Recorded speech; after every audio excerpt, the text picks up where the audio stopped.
د خپلو وګړو خرڅولو پر سر د پیسو اخیستلو یو بله شرمندګي پاکستاني پوځ د عافیه صدیقي پر سر له امریکا زرګونه ډالر اخیستي. So I took on Afia Siddiqui's case. د امریکا په ټکزاس ایالت کې د بندي مسلمان میرمنې عافیه صدیقي مدافع وکیل د پاکستاني پوځ له یوې بلې شرمناکې کړنې پرده پورته کړې. کلایو سمیت چې د عافیه صدیقي مدافع وکیل دی په خپل ایکس پاڼه لیکلي، په خواشینۍ سره باید ووایم چې سی آی ای د عافیه صدیقي په بدل کې د پاکستان پوځ ته $55,000 ورکړي.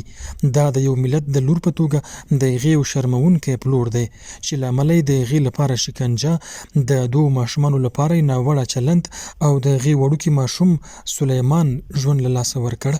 کلایو سمیت د معلومات د ایکس د یو بل کاروونکي ماوریک ټامکټ د دې پوښتنې په ځواب کې لیکلي د پاکستان پوځ عافیه په څومره بیه په امریکایانو وپلورله.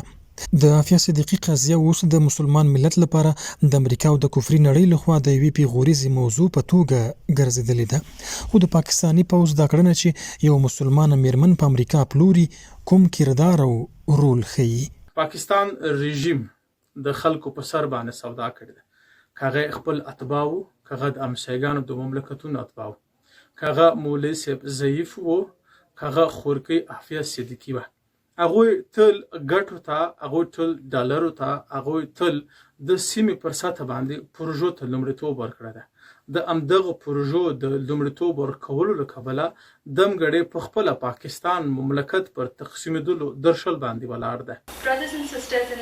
عافیه صدیقي چې د اعصابو ډاکټره وه په 2003 کال کې په کراچۍ کې د پاکستاني استخباراتو له لوري تر تښتول کېدو ورکېدو وروسته امریکا ته وسپارل شوه. امریکایي محکمو اغلې صدیقي په امریکایي پوځ د ډزو په تور په 2010 کال کې په 80 کاله زندان محکومه کړې. د یادونې ده چې 2 کاله وړاندې د اغلې صدیقي مدافع وکیل کلایو سمیت کابل ته په یو سفر کې له اسلامي امارت څخه د هغې د راخلاصېدلو په برخه کې د مرستې غوښتنه کړې وه.